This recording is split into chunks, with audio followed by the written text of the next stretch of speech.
ሀቢብ የሚባለው ይሄ እንትኑ አዝማሪው ማለት ነው። ፌስቡክ ላይ የሚገርም ነገር ፕሮቴስታንት ውስጥ ማቀውን መዝሙር ገልብጦ ሲዘምር አሰማሁት እና ይሄ እኮ የከሌ መዝሙር ነው ምናምን ብዬ ኮሜንት አደረኩለትና ትዝ አለኝ። እንደውም ምናምን ብዬ ኮሜንት አደረግ ወላሂ በኮሜንት መጥቶ መች ወጣ ከፕሮቴስታንት አንተ እኮ አሁንም እኮ እዛው ነው ያለኸው መች ሰለምክና ነው አለኝ። ከዛ እንግዲያውስ እንደዛ ከሆነ አስልመኝ በልና እና ምናምን ብስለው ብሎክ አደረገኝ። ራሱ ይሄን ላኩለት ራሱ ማለት በዚህ ደረጃ ማለት ነው ያከፈረኝ። አስቡት። እኔ ምንም ነገር ያልኩት ነገር የለም ከመዝሙር ላይ ነው የወሰደው ነሺዳው ማለት ነው።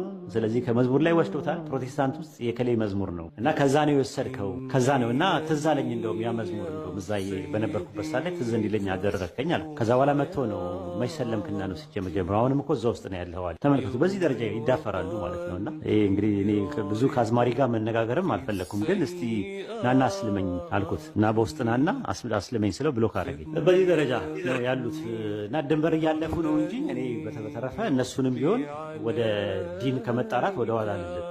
ለሁሉም አቃፊ ነን እንዳልኳችሁ፣ ነቃፊ አይደለንም፣ አካታች ነን፣ አግላይ አይደለንም።